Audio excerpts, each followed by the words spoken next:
And now at 6, the final 2 men held prisoner in North Korea are finally free. The U.S. government announcing Kenneth Bae and Matthew Miller are on their way home from North Korea tonight.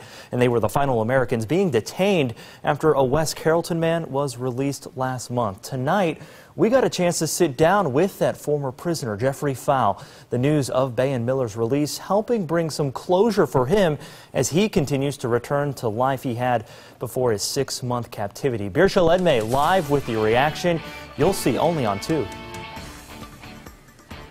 I sat down exclusively with Jeffrey Fowle, who welcomed me into his home to talk about the release of these 2 Americans. The recently freed man says he's happy they are free in a nation where they can celebrate their faith. Weeks after Jeffrey Fowle touched down at Wright Pat to come home, 2 more Americans will be doing the same. All 3 men were detained in North Korea. Fowle sat down to talk to me about the news. I was the last one detained of the 3 of us in North Korea, and here I was the first one out. I was on the way to the airport from the hotel I was at.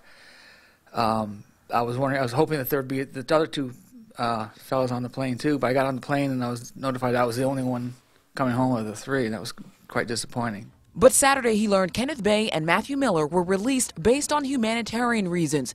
Bae spent 2 years in custody and was sentenced to 15 years of hard labor. Miller was imprisoned for 7 months and serving a 6-year sentence.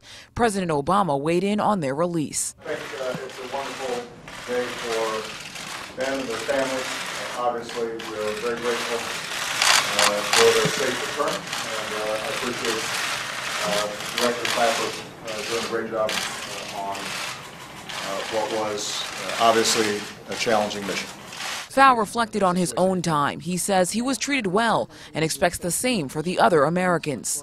I'm assuming that their situation was at least tolerable, not much different than being detained, except it was a tighter schedule supposedly and not as much free time as I had. Fowle, since his return, has been getting back to a normal life, returning to work in Moraine. He hopes Bae and Miller can soon do the same. This comes as it comes. The worst part is being over there in detention or prison in their cases, not knowing what's going on back here, and so whatever encounter here is going to be positive compared to being incarcerated. So I'm happy for them.